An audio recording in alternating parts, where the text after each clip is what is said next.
System of particles के लिए हमने सेंटर ऑफ मास का पोजीशन फाइंड किया था और उस पोजीशन का जो वैल्यू था वो कुछ इस तरह से आता था m1r1 plus m2r2 plus m3r3 इस तरह से divided by m1 plus m2 plus m3 और ये फॉर्मूला आया था फॉर सिस्टम ऑफ पार्टिकल्स। तो अगर सेंटर ऑफ मास का पोजीशन ये है और इसको डिफरेंशिएट कर देंगे तो सेंटर ऑफ मास की वेलोसिटी आ जाएगी, है ना। तो कह सकते हैं कि velocity of centre of mass will be given by TRCM by dt। तो अगर इसको डिफरेंशिएट करेंगे तो आएगा ये dr1 by dt plus m2 into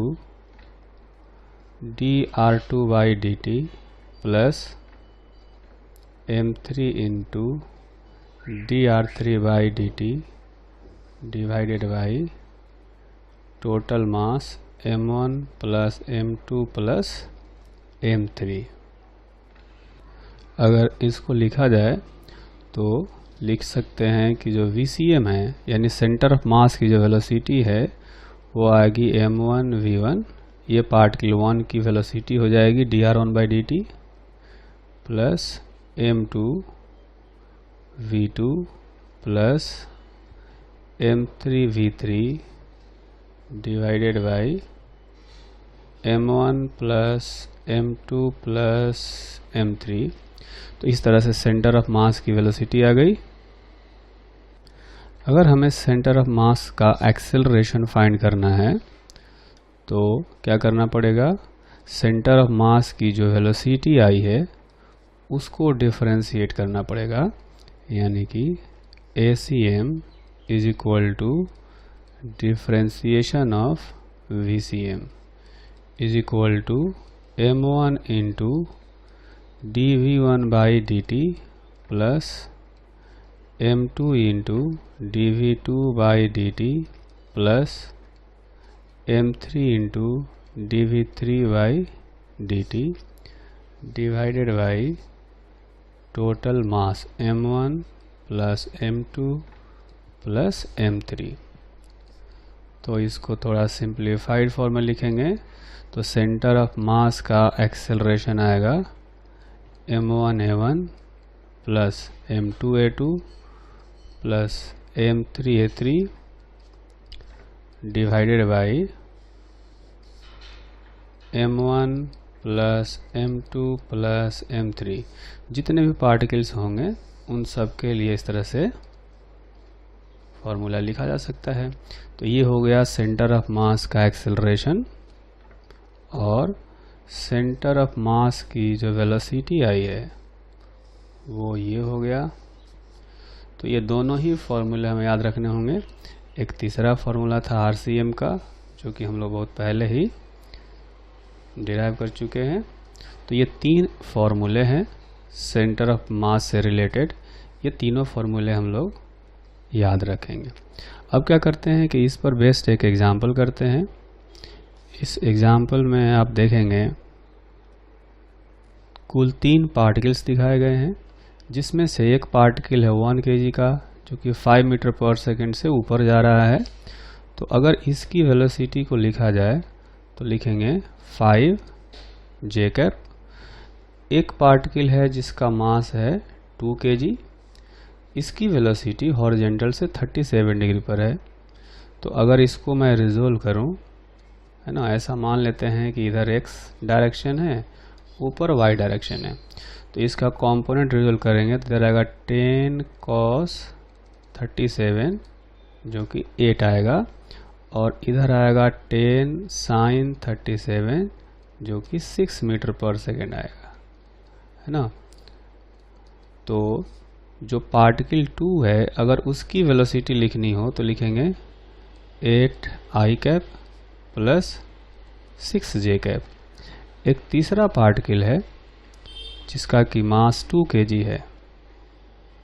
अगर इसकी वेलोसिटी को हम रिजोल्व करें तो एक कंपोनेंट इधर आएगा 10 cos 37 जो कि 8 मीटर पर सेकेंड होगा, और एक आएगा ऊपर की तरफ 10 sin 37 जो कि 6 मीटर पर सेकेंड आएगा। तो इसकी वेलोसिटी को लिखा जा सकता है -8 i cap plus 6 j cap, ऐसे लिख सकते हैं। अब इस क्वेश्चन में हमें फाइंड करना है कि सेंटर ऑफ मास की वेलोसिटी कितनी है। Find velocity of centre of mass. तो सेंटर ऑफ मास की जो वेलोसिटी वाला फॉर्मूला है उस फॉर्मूले को हम लोग अप्लाई करेंगे। तो ये जो फॉर्मूला है कि m1v1 plus m2v2 plus m3v3 divided by m1 plus m2 plus m3। ठीक है, ये वेक्टर फॉर्म में है सारे। तो अब हम लोग क्या करेंगे कि इसमें वैल्यूज रखते हैं। तो पहला जो ऑब्जेक्ट है, जो पार्टिकल है, उस पार्टिकल का मास है 1 kg और वेलोसिटी है 5 j कैप। दूसरा पार्टिकल है ये वाला, इसका मास है 2 kg और वेलोसिटी हमने लिखा इतना 8 i cap plus 6 j cap. तीसरा पार्टिकल ये है जिसका मास भी 2 kg है और इसकी वेलोसिटी इतनी है -8 i cap 6 j cap divided by total मास। एक का मास 1 kg, दूसरे का 2 kg और तीसरे का भी 2 kg। तो इसमें देखेंगे कि ये वाला टर्म और ये वाला टर्म कैंसिल हो जाएगा, तो ऊपर जो आएगा वो आएगा 29 j कैप डिवाइडेड बाई 5।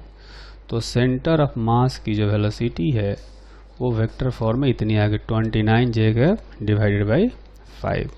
तो इतनी वेलोसिटी से कह सकते हैं कि इन तीनों पार्टिकल का जो कंबाइंड सिस्टम का जो सेंटर ऑफ मास होगा वो ऊपर की तरफ जा रहा होगा।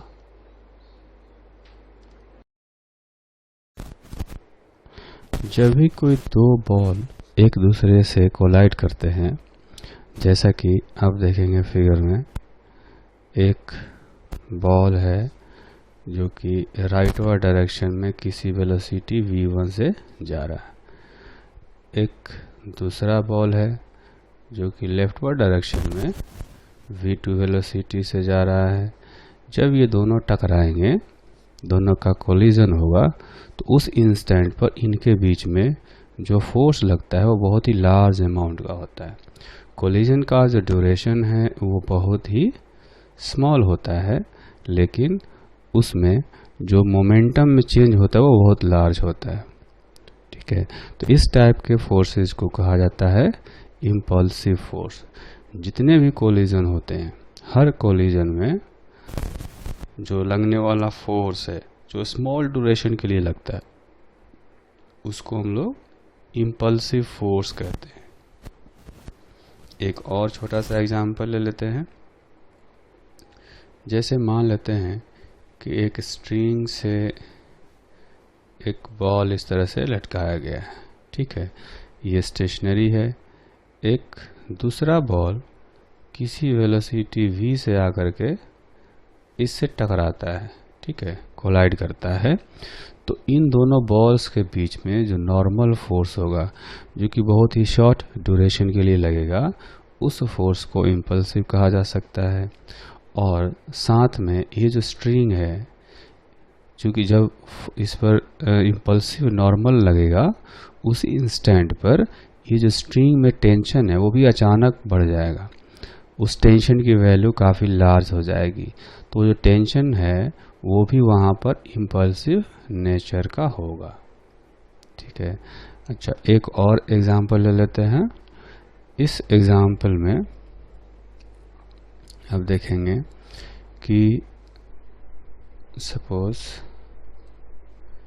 एक बॉल को स्ट्रिंग से अटैच किया गया है और अटैच करके इस बॉल को अपने ओरिजिनल हाइट से ऊपर लेकर के रखा गया है। ठीक है, अब अगर वहाँ से इसको छोड़ देते हैं, ये जो बॉल है इसको यहाँ से रिलीज कर दिया जाता है, तो रिलीज करने के बाद क्या होगा, ये बॉल आएगा नीचे। ठीक है, जब ये बॉल यहाँ आएगा, जब स्ट्रिंग टाइट होगा, अचानक जब टाइट होगा तो वहाँ पर इसमें जो टेंशन है वो बहुत ही लार्ज हो जाएगा, है ना। जब लार्ज टेंशन लगेगा उस इंस्टेंट पर, जब स्ट्रिंग जस्ट टाइट हुआ होगा उस इंस्टेंट पर जो टेंशन लगेगा वो बहुत ही लार्ज होगा और वो टेंशन फोर्स इम्पल्सिव नेचर का होगा। तो ये कह सकते हैं कि इम्पल्सिव फोर्स क्या होता है, इसका डिफिनीशन हम लोग अब लिख सकते हैं। हम लोग डिफिनीशन अभी लिखेंगे इम्पल्सिव फोर्स का। तो कह सकते हैं a large force which acts for very small duration but changes the momentum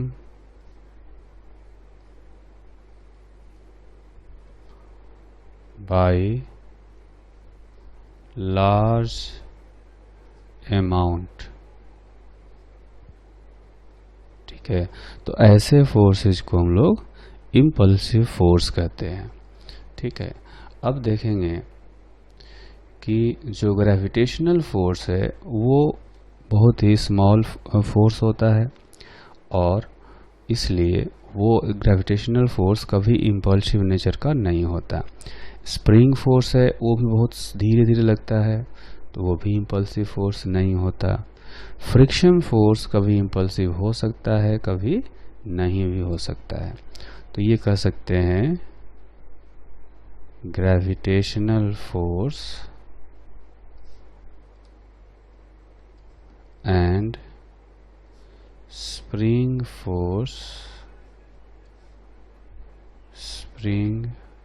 force are not impulsive by nature। friction force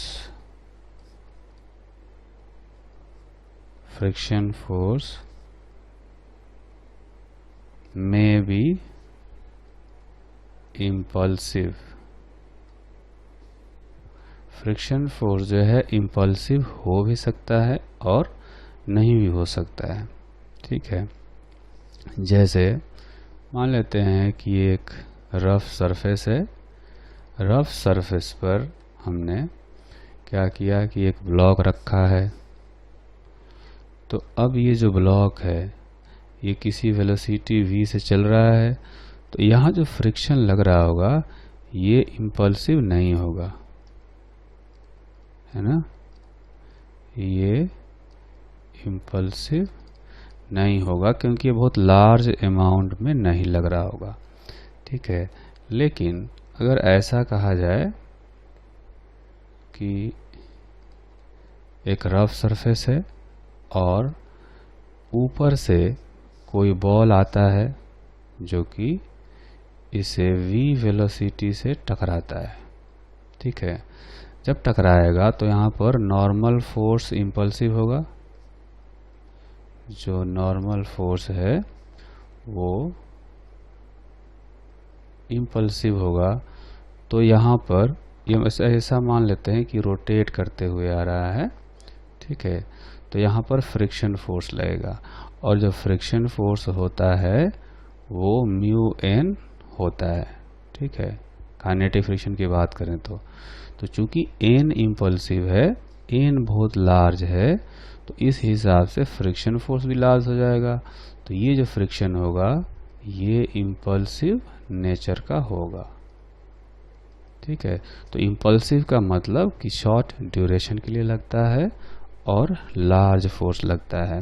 यहाँ जो एग्जांपल्स देखे थे हमने, इनके बीच में जो नॉर्मल लगेगा यहाँ पर वो इम्पल्सिव होगा।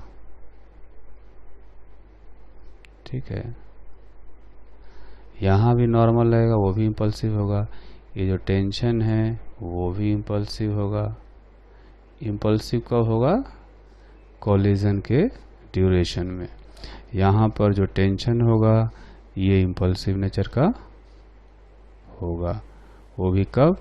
ये टेंशन तो हमेशा लगता है लेकिन हमेशा इम्पल्सिव नहीं होगा। इम्पल्सिव तब होगा जब ये स्ट्रिंग जस्ट टाइट होगा।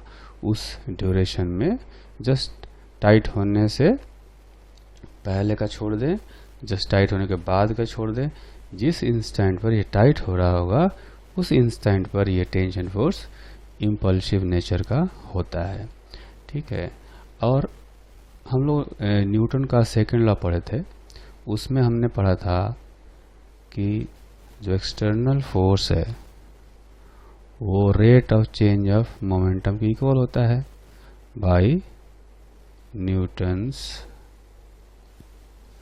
Second law.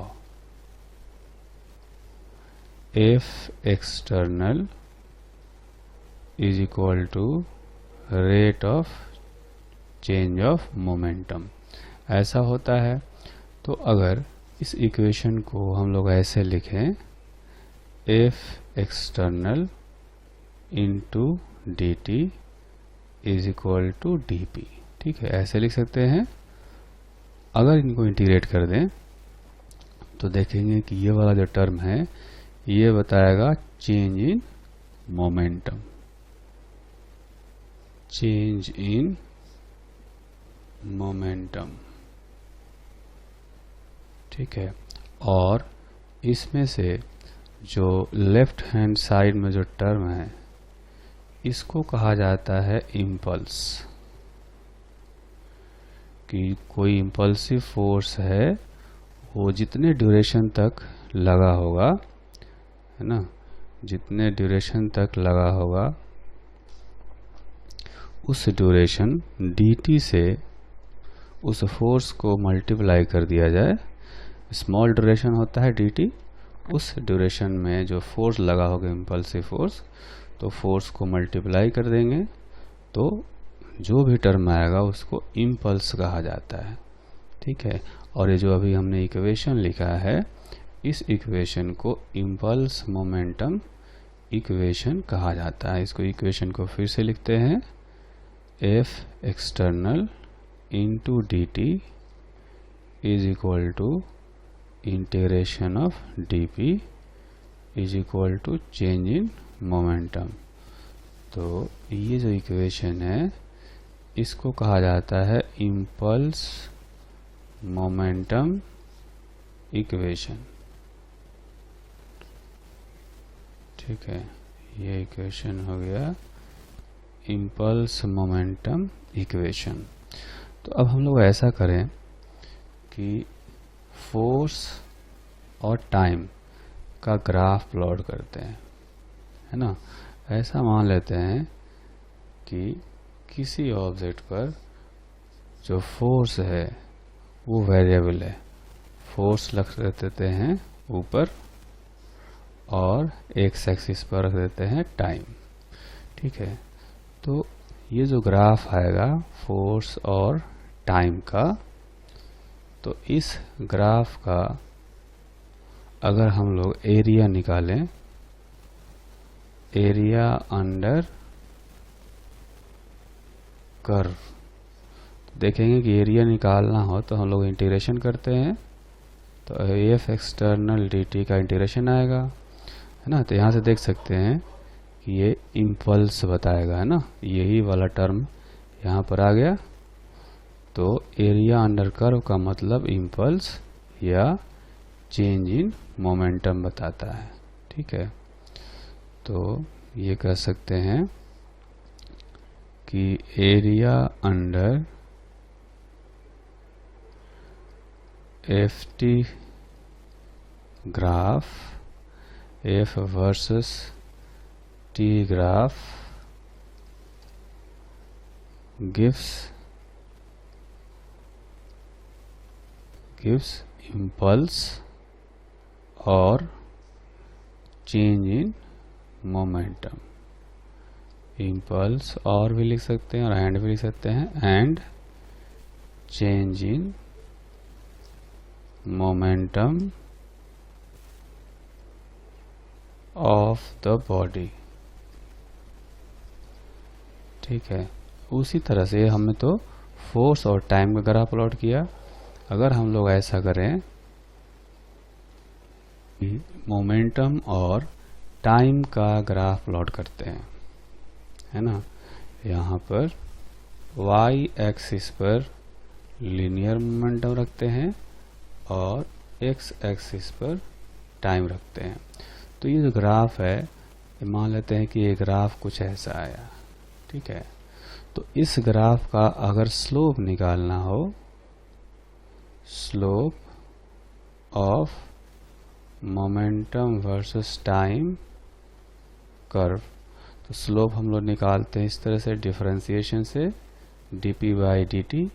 ये देखेंगे कि यहाँ पर जो न्यूटन का सेकेंड लॉ था, इसमें से हमने देखा कि dp/dt क्या बताएगा, एक्सटर्नल फोर्स की वैल्यू बताता है ना।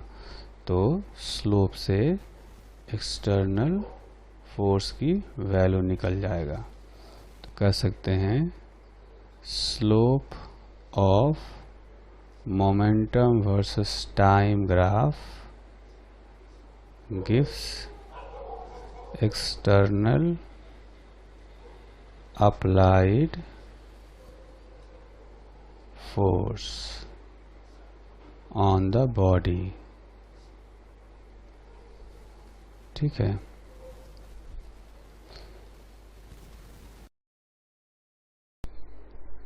तो अभी जो हमने थ्योरी पढ़ी है इम्पल्स और इम्पल्सिव फोर्स से रिलेटेड, उस थ्योरी पर बेस्ड एक एग्जांपल करते हैं।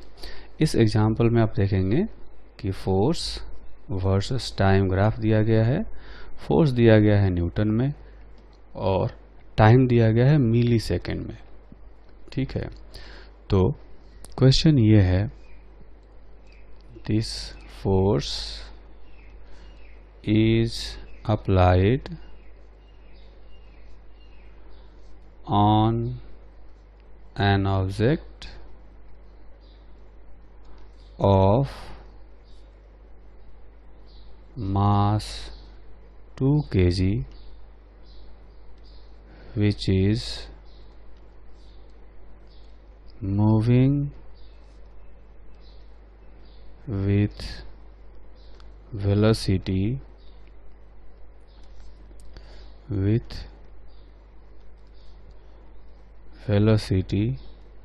2 metre per second initially. Initially का मतलब हुआ t इज इक्वल टू 0 पर। Find its speed at t is equal to 15 second if object is moving on straight path। ठीक है, तो आप देखेंगे कि जो फोर्स लग रहा है, ये फोर्स 5 सेकेंड और 15 सेकेंड के बीच में लगा है। ठीक है, अगर particle t is equal to 0 पर 2 मीटर पर सेकेंड से चल रहा था, तो 5 मिली सेकेंड पर भी ये 2 मीटर पर सेकेंड से ही चल रहा होगा, क्योंकि तब तक कोई फोर्स नहीं लगा है। ठीक है, लेकिन 5 से 15 सेकेंड के बीच में एक फोर्स लगा है जिसने कि इसका मोमेंटम चेंज किया होगा। तो अभी जो हमने इम्पल्स मोमेंटम इक्वेशन पढ़ा था, उस इक्वेशन को यहाँ पर यूज कर सकते हैं। तो इम्पल्स मोमेंटम इक्वेशन हो गया एफ डी टी का integration is equal to integration of D B is equal to change in momentum. तो ये जो एफ डी टी यानी कि जो इम्पल्स है वो निकालना आसान है। यहाँ पर हम लोग इस ग्राफ का जो एरिया है उस एरिया से ग्राफ यहाँ पर इम्पल्स कैलकुलेट कर सकते हैं। ठीक है, तो यहाँ पर देखेंगे कि ये जो ग्राफ है इसका हम लोग एरिया निकालेंगे। तो इसका एरिया आएगा हाफ पैरेलल साइड्स का सम, क्योंकि ट्रेपेजियम है तो एक साइड है 75 और एक है 25 है ना। इसका हाइट है 75 और इसका हाइट है 25। तो पैरेलल साइड्स का sum into perpendicular distance between the two parallel sides, 5 और 15 के बीच में 10 मिली सेकेंड का इंटरवल होगा। तो 10 मिली सेकेंड है इसलिए -3 लिखेंगे। ये हो जाएगा चेंज इन मोमेंटम। ठीक है, तो चेंज इन मोमेंटम का वैल्यू अगर यहाँ से निकाला जाए तो देखेंगे कि ये आ जाएगा 1/2 मीटर पर, ये आएगा 1/2। इसका जो यूनिट है वो हम लोग लिख सकते हैं या तो न्यूटन सेकंड लिख सकते हैं, ठीक है, या मीटर सेकंड भी लिख सकते हैं। तो न्यूटन सेकंड 1/2। अब डेल्टा पी जो है इसको हम लिख सकते हैं m into final velocity minus m into initial velocity is equal to 1/2। तो ऑब्जेक्ट का मास है 2 kg, फाइनल वेलोसिटी फाइंड करना है, मास 2 kg और इनिशियल वेलोसिटी जो है वो है 2 मीटर पर सेकेंड, जो कि क्वेश्चन में दिया गया है। ठीक है, तो इज इक्वल टू 1/2। तो v फाइनल जो होगा आप देखेंगे 1/2 प्लस 4 डिवाइडेड बाई 2। ठीक है, यानी कि 1/4 प्लस 2, तो 2.25 मीटर पर सेकेंड। ये जो है इतने इंटरवल के बाद 2.25 मीटर पर सेकेंड की वेलोसिटी से ऑब्जेक्ट चल रहा होगा। अब एक और एग्जांपल करते हैं। इस एग्जांपल में देखेंगे कि अपने पास 2 ब्लॉक दिए गए हैं। एक ब्लॉक ये है जिसका मास है कैपिटल M और दूसरा ब्लॉक है ये जिसका मास है स्मॉल m। ठीक है, ये जो स्मॉल m वाला ब्लॉक है ये पहले हुआ करता था यहाँ पर, लेकिन इसको हमने क्या किया कि यहाँ से h हाइट ऊपर ले गए और वहाँ से उसको रिलीज कर दिया। तो रिलीज कर दिया, वो h हाइट नीचे आएगा, नीचे आने के बाद स्ट्रिंग टाइट होगा। तो जस्ट टाइट होने के बाद ये दोनों ब्लॉक कॉमन वेलोसिटी एक्वायर करेंगे। तो वो जो कॉमन वेलोसिटी आएगी उसकी वैल्यू हमें फाइंड करनी है। तो क्वेश्चन में ये बताया गया है कि smaller block is raised to height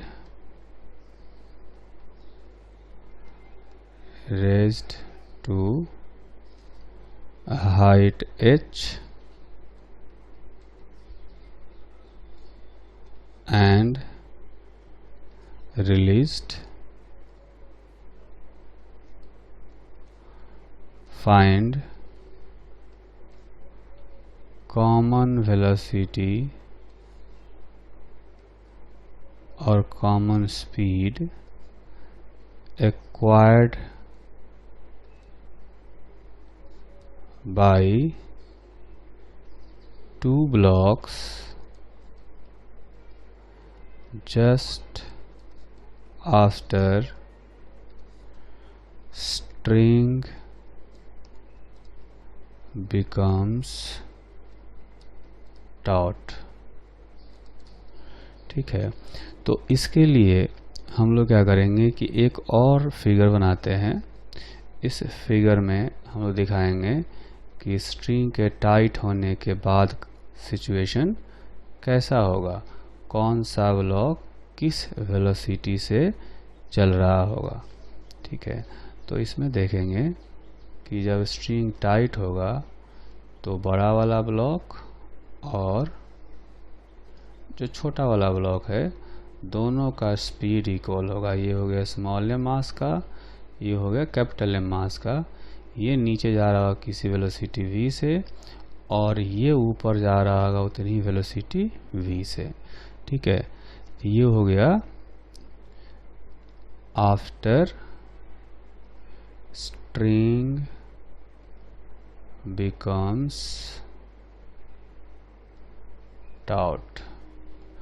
और ये जो फिगर है कि जो ब्लॉक यहाँ से h नीचे आएगा तो ये वेलोसिटी कितनी एक्वायर करेगा, ये एक्वायर करेगा √2gh। लेकिन स्ट्रिंग अभी टाइट नहीं हुआ है, जस्ट स्ट्रिंग टाइट होने से पहले इतनी वेलोसिटी होगी। तो ये जो फिगर बनाया हमने ये है just before string becomes taut। तो इस जो सिचुएशन है और इस सिचुएशन के बीच में जो ड्यूरेशन होगा बहुत ही स्मॉल होगा और उस ड्यूरेशन में एक लार्ज इम्पल्सिव फोर्स लगेगा। यहाँ पर इम्पल्सिव फोर्स क्या, यहाँ पर टेंशन फोर्स होगा, है ना। तो वो टेंशन फोर्स हम लोग यहाँ भी दिखा सकते हैं, इसमें टेंशन फोर्स आएगा। ठीक है, तो टेंशन फोर्स, इम्पल्स और मोमेंटम दिखाने के लिए हम लोग मान लेते हैं कि अपवर्ड डायरेक्शन पॉजिटिव है और डाउनवर्ड डायरेक्शन निगेटिव है। तो हम लोग क्या करेंगे, हम लोग इम्पल्स मोमेंटम इक्वेशन यूज करेंगे बाय इम्पल्स मोमेंटम इक्वेशन। तो देखेंगे कि इम्पल्स मोमेंटम इक्वेशन में हम लोग लिखेंगे पहले फॉर ब्लॉक एट, इसको लिखना चाहिए ब्लॉक एट रेस्ट नहीं लेकर के हम लोग लिखते हैं for block of mass capital M. Capital M mass का जो ब्लॉक है ये वाला, इसके लिए इम्पल्स मोमेंटम इक्वेशन लिखेंगे तो कुछ ऐसा होगा। इस पर टेंशन फोर्स आप देखेंगे कि ऊपर लग रहा है तो फोर्स को हम लोग लिखेंगे पॉजिटिव और ड्यूरेशन मान लेते हैं dt है। ठीक है, तो impulse is equal to change in momentum. तो फाइनल मोमेंटम इस ब्लॉक का लिखेंगे तो देखेंगे कि इसका P final minus P initial, इसका फाइनल मोमेंटम यानी जस्ट स्ट्रिंग टाइट होने के बाद हो जाएगा m इंटू वी ऊपर की तरफ, m इंटू वी और इनिशियल था इसका 0।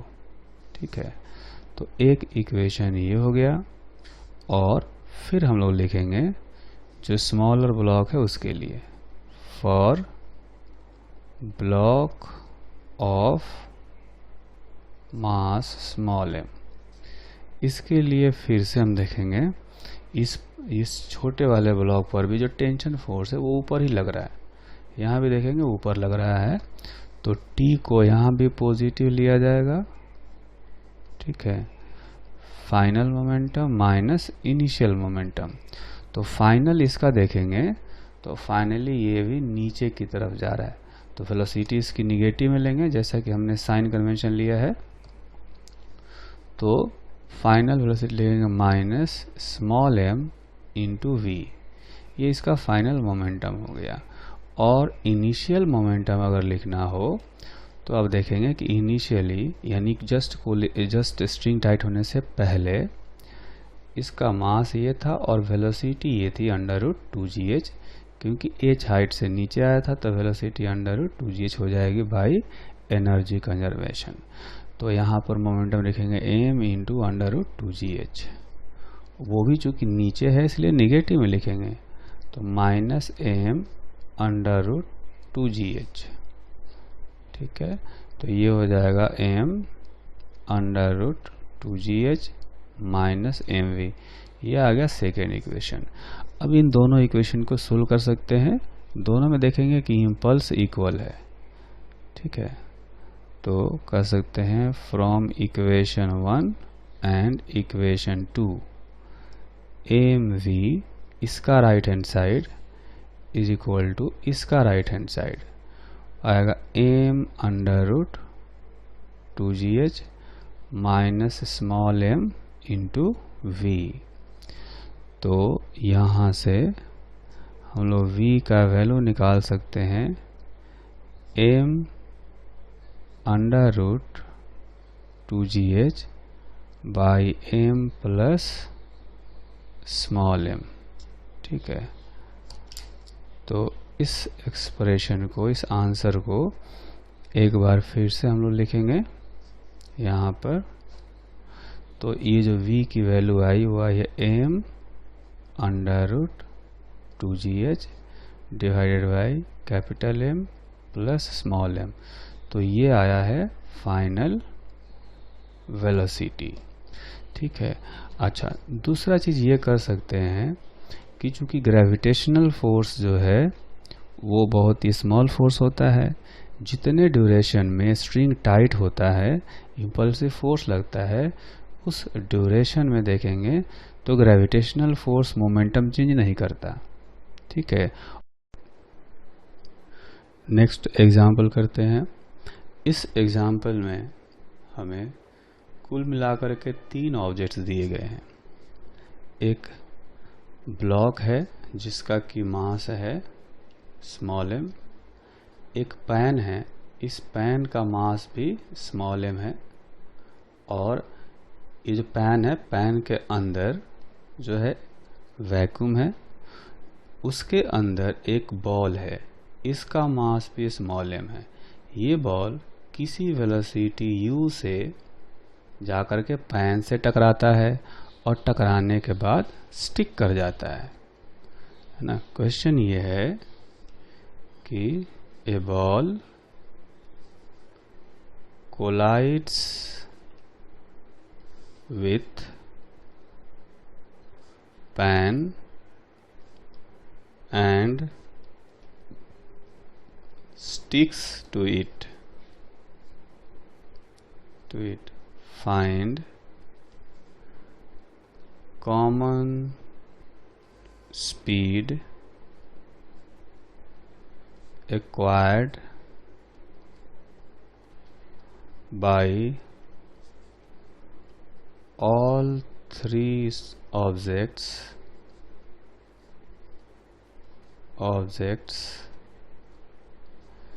just